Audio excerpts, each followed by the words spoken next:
galera, beleza? Estamos aqui para mais uma videoaula. Continuamos a gravar nossa sequência de videoaulas sobre o Brasil colonial e dessa vez vamos falar sobre a sociedade colonial e a escravidão que ocorreu no Brasil ao longo de 300 anos de história, ok? Mas antes de começar a aula, lá embaixo, clique no botão, se inscreva, curta nossos vídeos e compartilhe nossos conteúdos para a gente produzir cada vez mais material para você. Vamos à aula? Então vamos lá, vamos dar início à nossa aula. Aqui é o canal do professor Vinícius. Estamos na terceira parte da série Brasil Colônia e hoje vamos falar sobre a sociedade colonial e a escravidão. Vamos tentar entender quem eram as pessoas que viviam no Brasil do período colonial. Antes de falar sobre a divisão social daquela época, temos que falar sobre as características da sociedade colonial. Então, a sociedade colonial, ela era patriarcal. A palavra patriarcal vem de pai.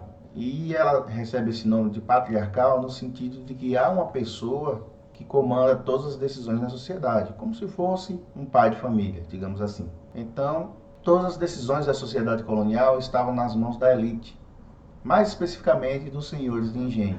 Então, eram eles que comandavam a produção econômica, produzindo açúcar. Eram eles que comandavam as suas terras, os engenhos.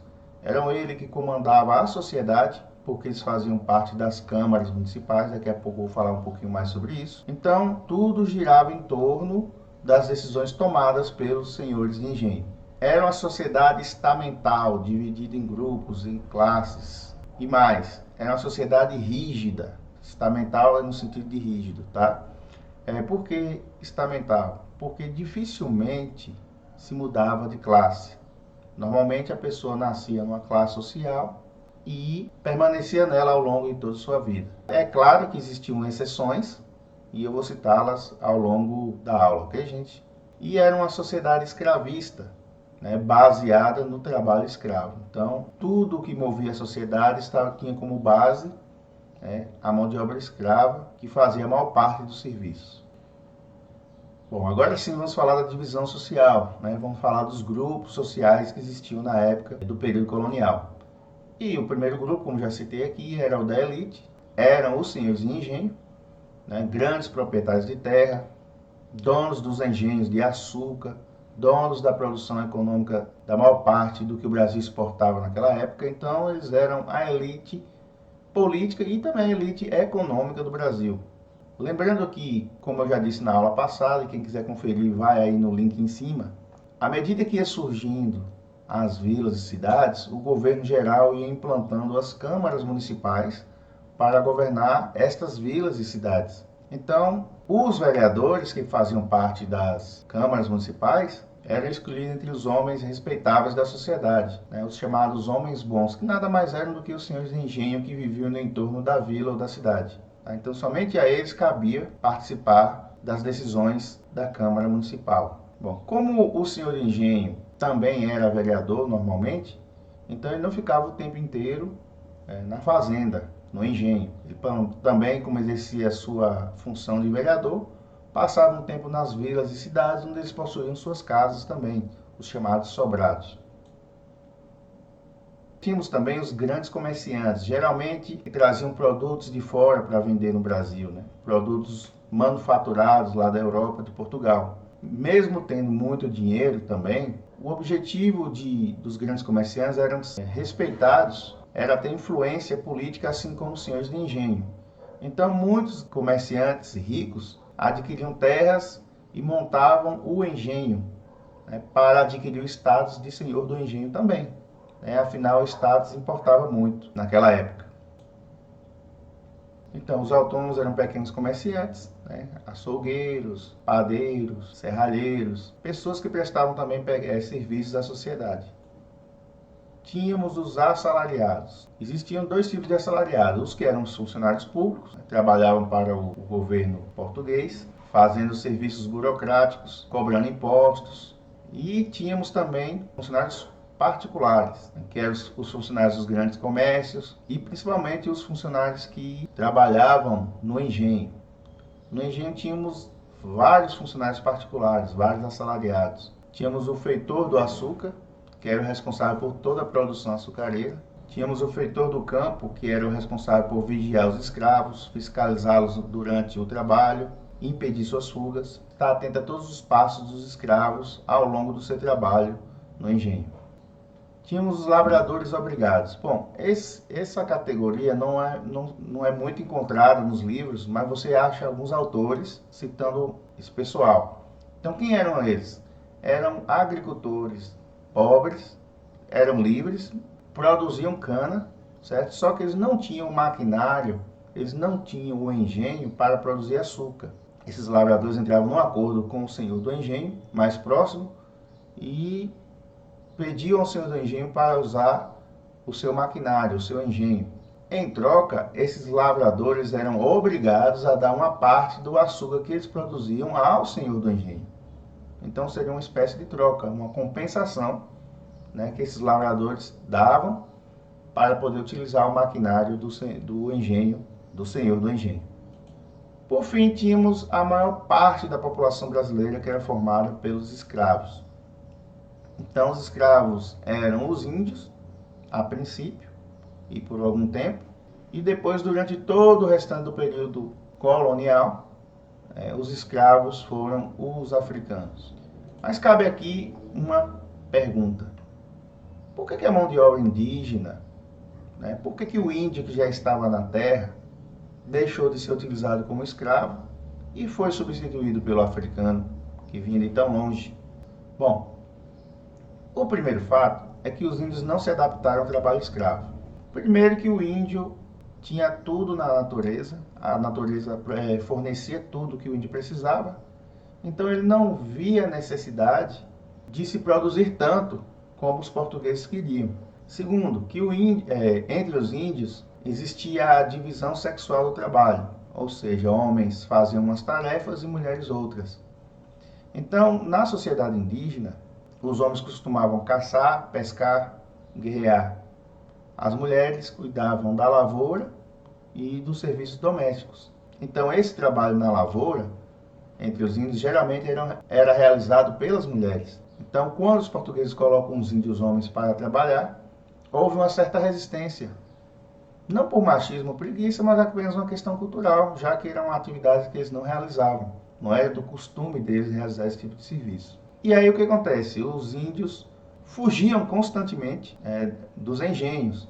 E como o índio conhecia a terra, ficava mais difícil recapturá-lo, digamos assim. Outra coisa, muitos índios cometiam suicídio, porque não queria se submeter àquele tipo de trabalho escravo. E por fim, o contato dos índios com os portugueses fazia com que muitos índios adoecessem, tá? Porque os índios não tinham anticorpos para grande parte das doenças que os portugueses traziam consigo. Segundo, a Igreja Católica condenava a escravidão indígena. Desde o princípio da colonização portuguesa no Brasil, a Igreja Católica enviava jesuítas para converter os índios à religião católica.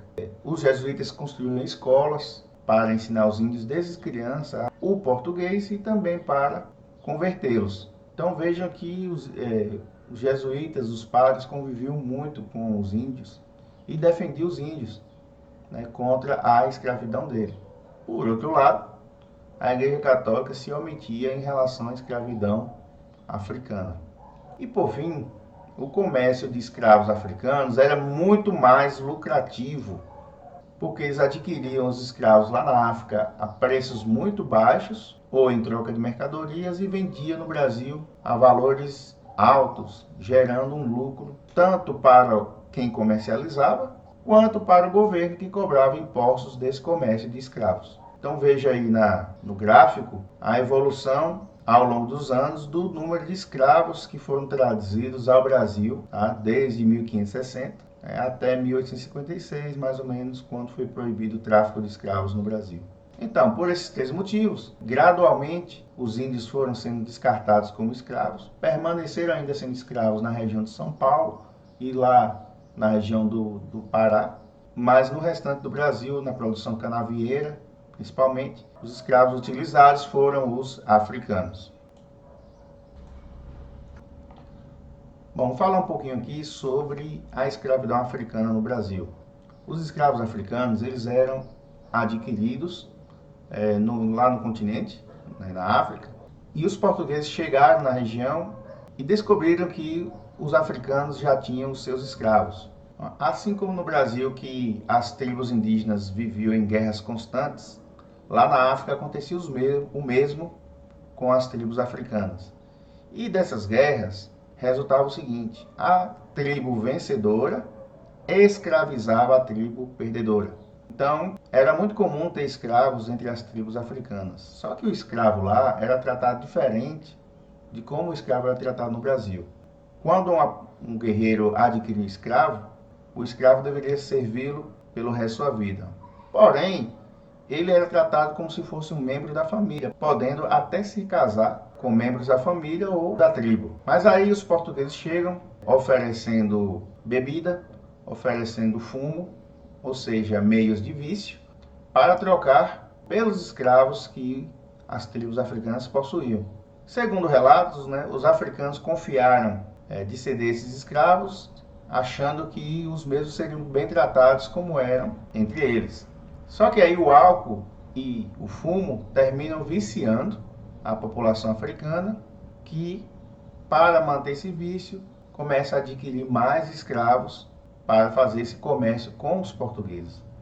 Então, os portugueses, para conseguir mais escravos, passaram a fornecer armas também para as tribos africanas derrotarem outras tribos e adquiri-las como escravas.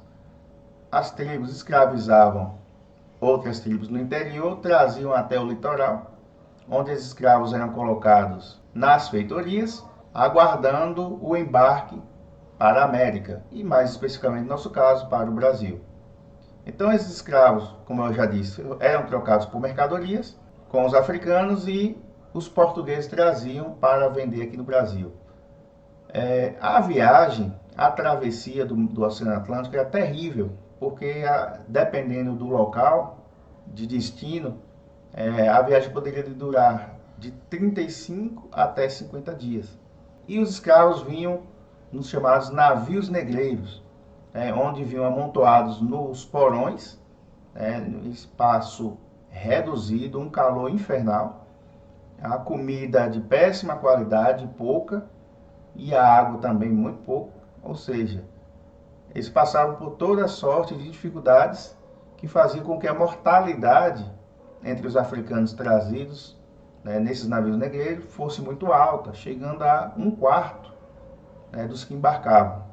Ao fim dessa viagem, os africanos eram desembarcados aqui no Brasil e passavam por um período de quarentena, porque chegavam aqui muito debilitados devido à alimentação ruim, calor, doenças. Então eles eram reabilitados para adquirir sua melhor saúde e forma física para poder ser vendidos no mercado. Então, chegando no mercado, esses escravos eram perfilados e os pretendentes iam examinando um a um para saber qual deles escolheria. Famílias inteiras eram vendidas, quando desse sorte eram vendidas juntas, mas quando não eram vendidas separadas para nunca mais se verem. Então o preço do escravo variava. Geralmente o homem adulto era mais caro devido ao trabalho braçal, força física também, sendo que as mulheres eram mais baratas e as crianças mais ainda. Quem adquiria a maior parte dos escravos eram os senhores de engenho. Então, a maioria dos escravos eram chamados escravos do eito, que eram aqueles escravos do trabalho pesado, do trabalho braçal nos engenhos, produzindo açúcar, criando gado, plantando outras culturas, ou seja, fazendo todo o serviço do engenho. Era aquele que trabalhava de sol a sol, apanhando, trabalho exaustivo. Seria escravidão clássica, por assim dizer, porque é a mais divulgada. Tínhamos os escravos domésticos, que fazia todo o serviço doméstico, lavar, passar, cozinhar, e, por que pareça, algumas escravas, inclusive, ainda amamentavam os filhos dos senhores de engenho, porque às vezes a mãe dessas crianças secava o leite, então elas forneciam leite, eram chamadas de escravas amas de leite. Então o que acontece? Não era qualquer um que podia ser escravo doméstico. porque o Senhor tinha que confiar naqueles que iria colocar dentro de sua casa, porque ele também temia pela sua segurança. Um escravo, se fosse vingativo, poderia matá-lo, matar o senhor, matar sua esposa, seus filhos, envenenado ou de qualquer outra forma. Então eles eram minuciosamente avaliados para poder serem empregados nas suas residências, ok? E havia os escravos urbanos. Bom, o próprio nome diz, eram os escravos que viviam nas cidades. Bom, ao contrário dos escravos da zona rural, os escravos do eito ou os escravos do engenho, os escravos urbanos, eles viviam mais livres.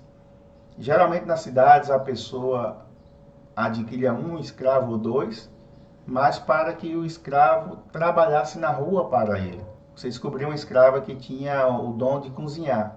Então ela cozinhava doces, quitutes, acarajés e tal, e iria vender esses produtos nas ruas.